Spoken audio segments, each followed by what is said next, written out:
The Atlantic 10 tournament champion, University of Massachusetts women's basketball team.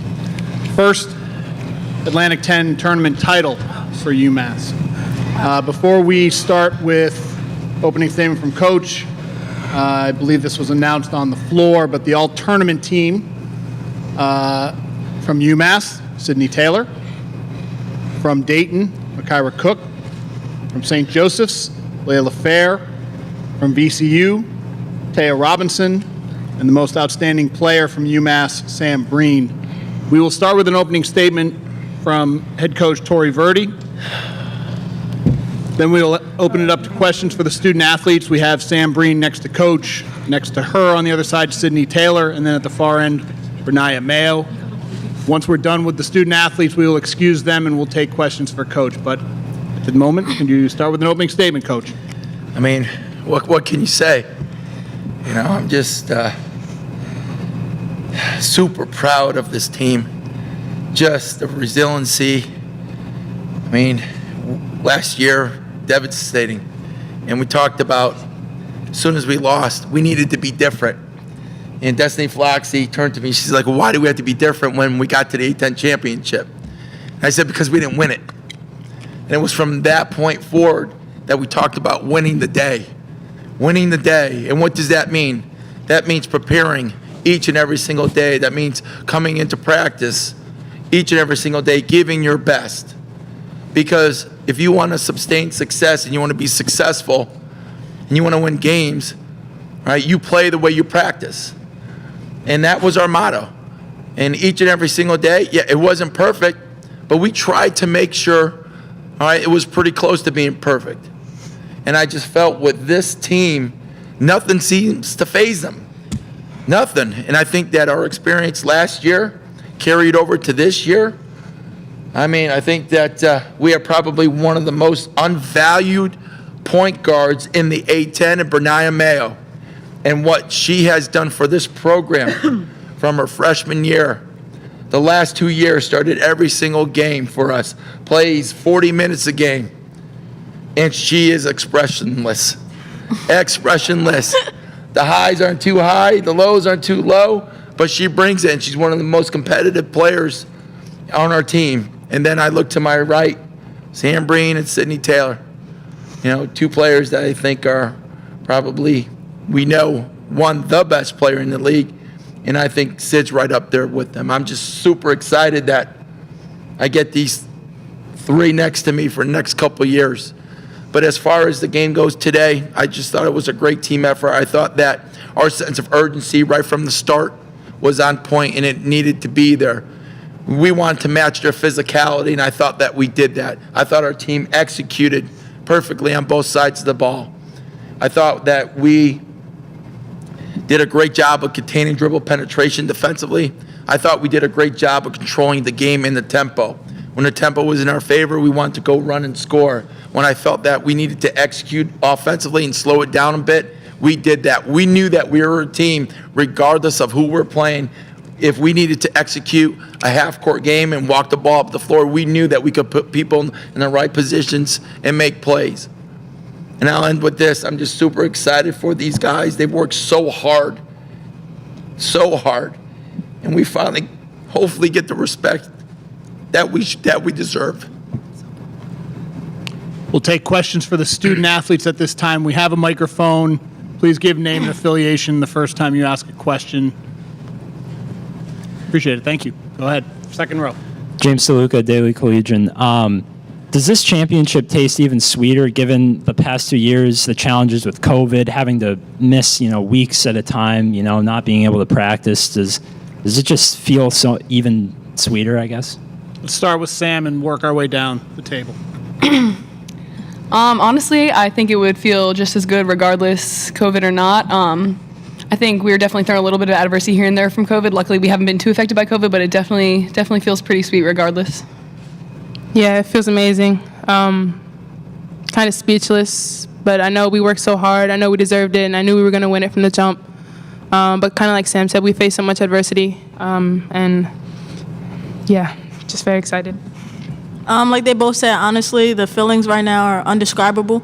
But to say all the adversity we hit throughout the year, and then you say things like COVID, I'm just like, honestly, just super proud of us, and I'm glad we just won. We'll stay there in the second row. Go ahead. Lulu Kesson, Massachusetts Daily Collegian. Bernaya, plain and simple, how does it feel to win the A10 championship in your hometown in front of your friends and family? Super amazing feeling. Honestly, I feel like they give me the world every day. They never tell me no. So honestly, I feel like this is for them, and I'm just glad they can be proud of me, regardless win or lose. They always tell me just give my best. So this is honestly for them. Continue down the road. Go ahead. Michael Rujo, Massachusetts Daily Collegian. Sam, towards the end of that second quarter, when Ange got the rebound after the missed free throw, you kind of got the open three-pointer, nailed it, and you just jumped up in the air and started yelling and screaming. Did that feel like the momentum shift right there? Yeah, for sure. I mean, that was a huge offensive board, and, I knew I was open. I don't know how she saw me on that pass, honestly, but yeah, she hit me. I definitely had a hand coming, and I just shot it, hoping it went in. It went in, and yeah, I think from there on, I think honestly right from jump, like our first possession, I think the momentum was kind of in our favor, and then they went on their run, so I think overall the momentum was just with us the whole time. All right, go ahead. Jacob Munch, WMUA. There was a stretch in the first half where Destiny was off the floor with foul trouble for a pretty good chunk of the second quarter. What was the key to you guys maintaining the lead and keeping the momentum without her energy on the floor? Start with Sam and go down the table. I mean, Destiny getting in foul trouble doesn't happen too often, and we knew she was doing it, just, trying to draw charges, doing her thing. And, I mean, Lex coming off the bench, she was ready, so just her coming in. I know she had a really good pass to, I can't even remember who. I think it was Ange, actually, to get the and one towards the end of the shot clock. So we have other people who can, find the open players. So her coming in and knowing and being ready just really helped. Yeah, I think Destiny I know she wasn't trying to get fouls, but she always takes those type of charges, trying to save our team. And like Sam said, I know the players on our team are always ready to play. So Lex came in, gave us some good minutes off the bench, and when Destiny was ready, she came back and we pulled it out. Yeah, with Destiny being in foul trouble, it kind of it hurt us in a sense, but not really, because Coach Verdi tells us this all the time, stay ready. And as for Lex, she was ready and she didn't shy away from the moment, and she's been in these positions before. Towards the end of the year, just being in the game with us. So honestly, I feel like she came out and did as what she was supposed to do, and she helped us. Nathan Strauss. Yep, go ahead, Nathan. Sorry. Nathan Strauss, WMUA Sports. Sam, I know you've talked to us before about how you were close to walking away from basketball before finding a place at UMass. When you look back on your journey from your arrival at UMass to now, how would you characterize this entire arc? Honestly, I'll say it time and time again, but that's the best decision I ever made, was coming here. I'm so thankful, grateful, blessed, and everything in between that Coach Verdi recruited me, gave me a chance to come here. Everyone that worked hard for me to get my waiver, the COVID waiver, everything, giving me this extra year and next year. I'm just blessed is truly an understatement, and I've honestly never been happier. And then this just tops it off. You're in the front row. Natalie Heverin with the Next. Sydney and Sam, I know what does it mean to have such a great fan base that showed out? I know a lot of them were Bernaya's family and friends, but to play in such a UMass-heavy atmosphere, and then if you could speak on the atmosphere in Chase Fieldhouse in general. Start with Sam. I don't know. It's really, I'm at a loss for words for it. It's just kind of surreal. Like I said yesterday, we don't really have that back in the Mullins Center too often, where everyone's on their feet, standing, yelling the whole game. And just knowing we had that many people here. I know I had a lot of people from my family, probably still about a quarter, maybe 20% of what Fatty had. But just being in a UMass-heavy atmosphere, and this is a great facility to play in. It, really echoes. When it gets loud, it gets really loud. So just that. I know our band was super, super supportive of us, and they were getting loud, helping momentum. So just everyone in the stands really helped, and we obviously fed off of them. Yeah, I agree with Sam. What Sam said. That gym is loud. I really couldn't hear a thing at all. I was kind of just looking at hand motions and I don't know, reading lips. It's hard to hear out there, and I appreciate all Fatty's friends, all Steph's friends. I probably had maybe 5% me, but not close to them. But I still had some people supporting me, and yeah, I appreciate it. Do we have any more questions for the student athletes? Okay, yep, go ahead. Sorry. When you guys talk about momentum from the tip off to from the tip off to the end of the game, would you guys say this is your most complete game offensively and defensively? And as far as contributions go, as from everyone on the team contributing to the win? Start with Sam and go down the table. Yeah, absolutely. I think we've seen a lot this season where we kind of get off to a slow start and, have to dig ourselves out of a hole, pick it up in the second half. And we just started off this game hot, carried that into the, second half. I think we just weren't scoring as well in the fourth quarter, but they weren't necessarily bad looks. So, yeah, I think for sure this was the best complete game. And, defending Dayton's always hard. So, I think we held them pretty well. Yeah, I think we came in off the jump pretty hot, which was really important to get a lead and get a little bit momentum on Dayton. But I kind of looking at the stat sheet. I know Destiny had 0 points, but she had 5 big assists, and that's huge, regardless of if you're scoring or not. Defensive rebounds, offensive rebounds. So yeah. Like Coach Verdi says, the sense of urgency was there from the start. Honestly, I just feel like going into the game, we knew that's what we needed. So I feel like if we didn't want to feel the same way we felt last year, that's what we needed to do. Go ahead. Yep, stay in the second row. Thank you. Bernai, Verdi just said how you're expressionless. You don't you don't yell a lot during the game. However, when you got fouled dribbling down, you let out a huge scream. So one, how good did that feel? And for Sid and Sam, witnessing her kind of show that emotion for the first time, what was that like? Honestly, for me, just me being so level-headed, honestly, just in the back of my mind, knowing the job isn't finished yet, but to look up on the clock and to know we right there. Honestly, I feel like it was the perfect time to let it all out, and I'm just glad the job's finished. But we're not done yet, so. Yeah, kind of like what Fatty said. It's good to see her with a little bit of emotion, knowing we did something really good. And like I told her in the game, I gave her the ball with maybe 20 seconds on the clock because I knew she had made 2 free throws prior. So I was like, I have trust in you. I'm going to give you, and you knock down 2 more and seal the game. Yeah, I think you were the one that asked us kind of back in the Mullen Center after the game, when she chose motion. She said after we won the championship, and I think that's kind of the moment we knew it was ours. Time was running down. She had 2 free throws. I think that's when we kind of knew without the, time actually running out. So I think that's when she finally felt it was deserved to show out a little bit of emotion. We'll take one more question for the student athletes. Stay in that second row. Bernaya, obviously there was a lot of crowd noise, but did you hear the marching band's Hey-O Mayo chants at all during the game? No. Oh, man, I wish I did.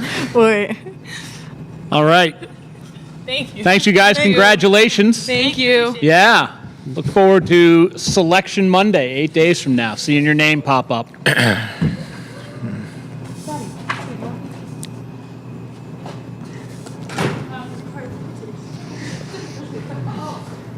All right, we will take questions for Coach Verdi. We'll start here in the second row. Yep, right here on the aisle. Thank you. 5 years ago, you put out a tweet that said this won't happen again after a tough loss to St. Louis in the A-10 tournament. When you look at how this game went, is it safe to say that the mission statement is mission accomplished? It is accomplished. There's no question about that. And, going through this process, as competitive as a person I am, and sometimes it's not a good thing, but we want to win. When I took over this job, the administration and we talked about what we needed to do in order to win. And I was given every resource that we needed to win. And our goal and our objective was to recruit great student athletes to the University of Massachusetts. One, we wanted to win, but we wanted to do it the right way. We didn't want a quick fix. And everyone in the country in sports, they want a quick turnaround. There's no quick turnaround. Newsflash. If you're going to do it the right way, you got to bring in great student athletes who are going to represent your university the right way. Our goal was to sustain success because we didn't want to be a one-hit wonder. We want to sustain success, and I think we've done that.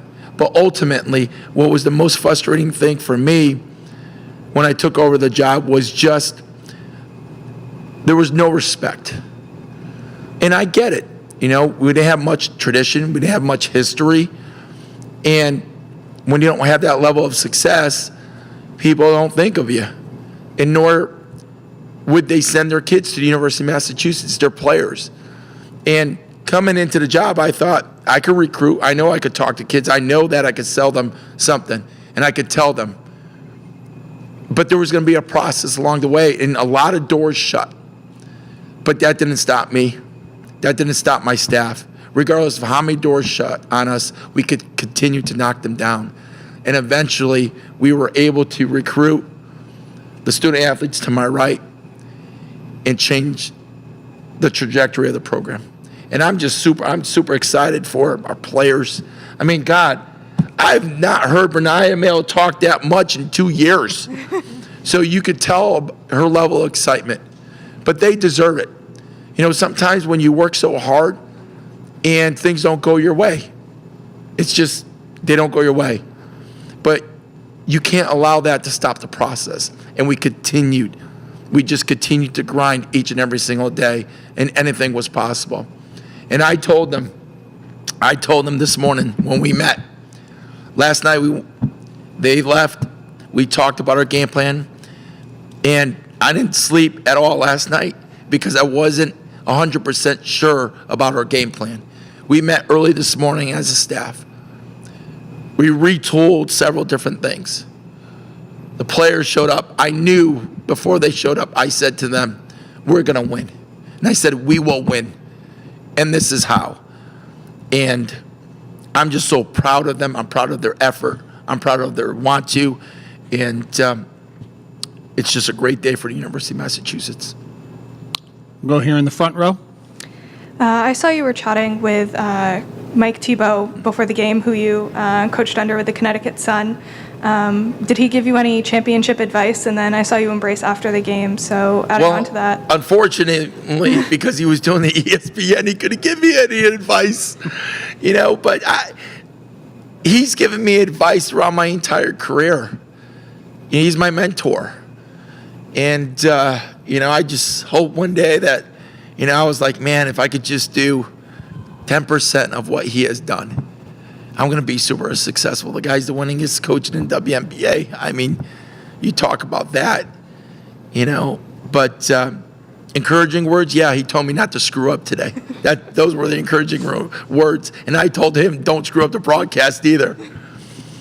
Yeah, we'll go to the. You have another one? Oh, just following up on that, I saw you embrace with him afterwards. What was it like to share that moment with your mentor, having him in the building for such a big win? I mean, it doesn't get any better than that your mentor's doing the game and he's there to witness, you know, us win a championship. And, you know, Mike and he's one of my best friends. And he's the reason why I'm where I am. Second row, go ahead. After the game, we saw you having a lot of individual hugs with different players. How special do those interactions mean to you? Kill me.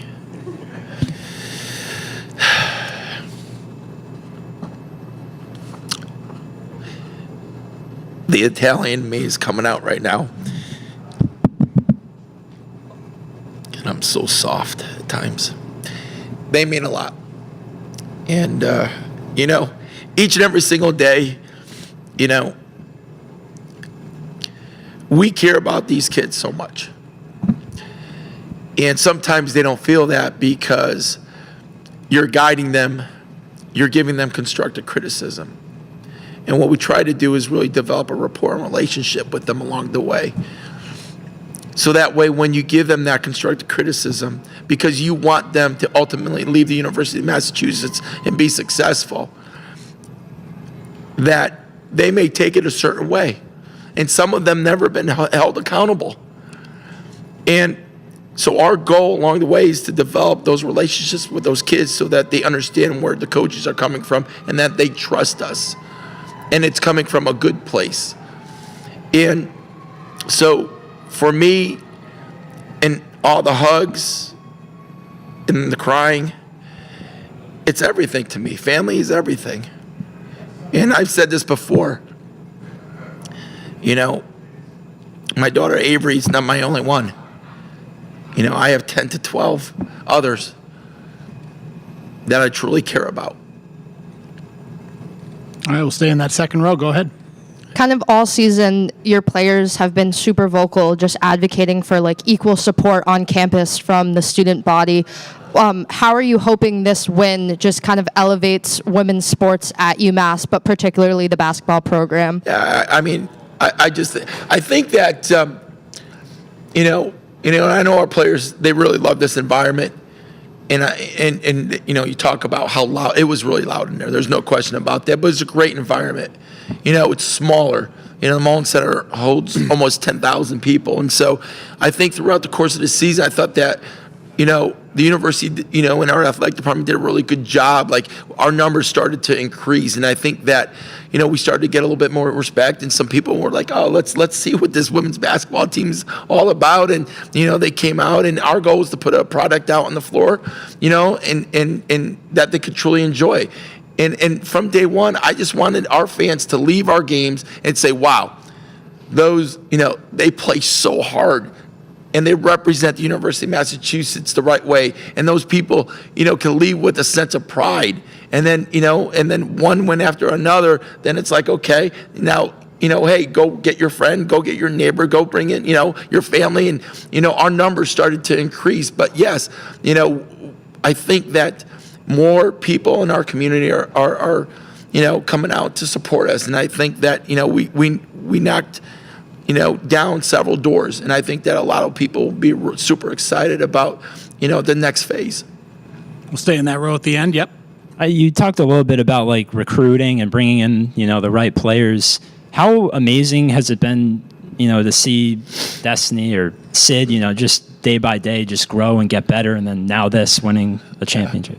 Well, we talked about this. We talked about, winning championships, and we talked about how we're going to do it, and a lot of times, like I said, you talk about it and you try to get there, but you fail. You don't win. And then so it's easy to be like, God, it's not going to happen. But if you just continue to grind away, anything is possible. But as far as when you look at the maturation process that Destiny Philoxy has gone through, her first year, she didn't even know where Massachusetts was, even though she's on campus. She really, I kid you not, and I look at her now, like we're preparing her to go out into the world and be successful, and there's no question in my mind that she's going to outwork her opponents out there, because she needs to differentiate herself from everybody else who's going for that same job. She understands structure. She understands what is called upon her to do. And I know that she's going to wake up on time to go to work. I know that she's going to show up to work on time,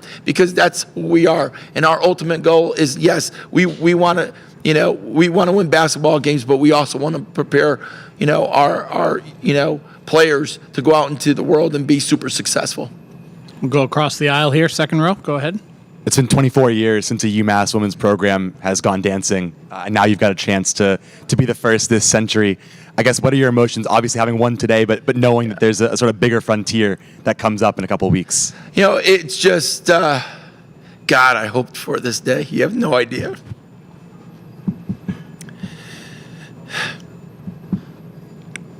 I hoped, I dreamt.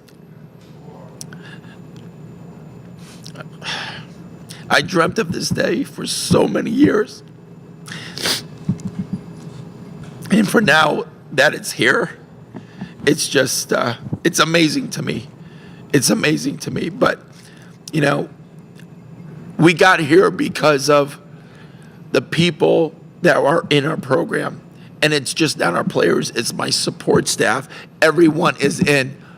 Everyone was invested each and every single day. And, but as far as now being here, it's surreal almost. And I'm just super excited. Like I said, I'm super excited for our players that this is going to be a lifetime memory for them. And I know that, and I'm getting up there now in my age, but like hopefully I could get to 70, if I could get on the treadmill anytime soon. But if I could get to 70, what it's going to look like when, Destiny Philoxy calls me and like we get the opportunity to come back together and spend that time together. And so I'm just so happy for them to have the opportunity to go through this experience. We'll take one more question if there is one. Coach, you talked about not getting a wink of sleep last night. What was your game plan coming into this game? Well, so last night we left, and I didn't feel good about the game plan.